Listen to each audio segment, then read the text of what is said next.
Subhanallah, dari Desa Budaya Katongan, Kapanewon Wipar, Gunung Kidul, atas izin kuasa dan rahmat Allah, semoga menginspirasi. Menanggapi pernyataan Ibu Bupati Gunung Kidul tentang yang saya lihat di media sosial itu ketika rapat kerja dengan Kementan, bahwa untuk program ketahanan pangan sudah oke, sudah terkondisikan, tetapi satu kendala yang seakan-akan kendala ini jadi menggelitik gara-gara adanya serangan monyet ke penduduk menyerang hasil produksi para petani. Sekedar lelucon saja, kalau monyet tadi hanya minta makan, minta minum ke penduduk, saya jadi berpikir seperti ini. Andai kata monyet itu kemudian demo di depan parlemen, di depan para senator. Wahai para senator, bahwa kita masyarakat monyet kelaparan dan kehausan, tolong disolusikan.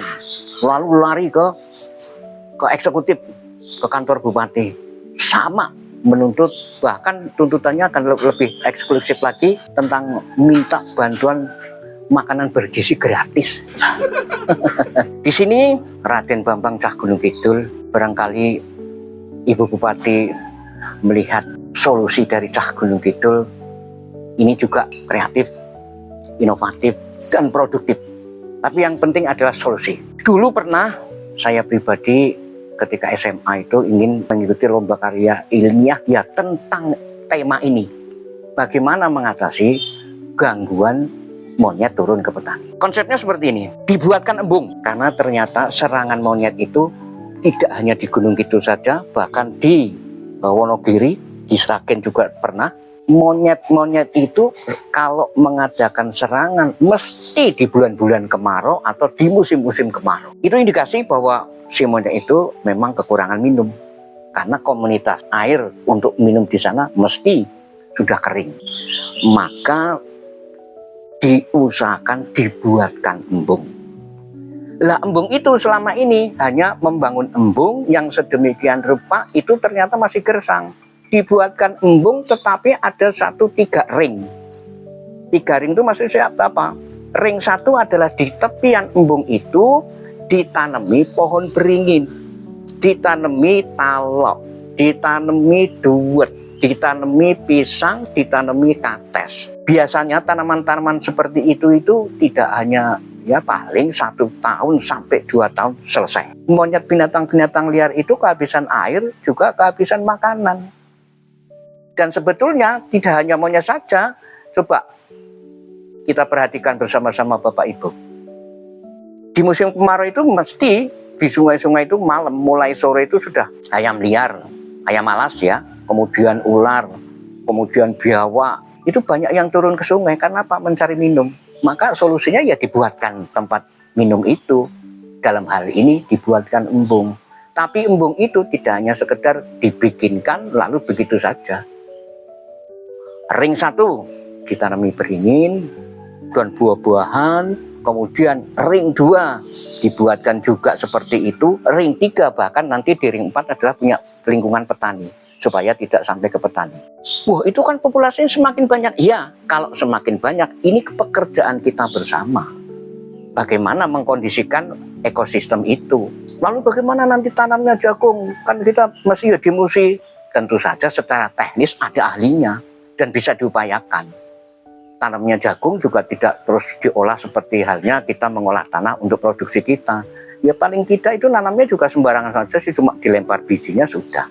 Lalu bagaimana pengairannya? Ya itu tadi, embung itu. Bahkan punya pemikiran dulu ketika kita mau lomba karirnya itu, kalau nyirami kalau memang perlu bantuan helikopter ya kenapa tidak? Nah dalam hal ini pemerintah yang punya andil. Mudah-mudahan saja bahwa pemikiran ini, solusi ini, mudah-mudahan nanti gunung sebagai pilot project bagaimana mengatasi binatang yang liar hingga masuk ke penduduk, menghabiskan tanaman produksi pertanian. Ini adalah tugas kita bersama, ini komprehensif.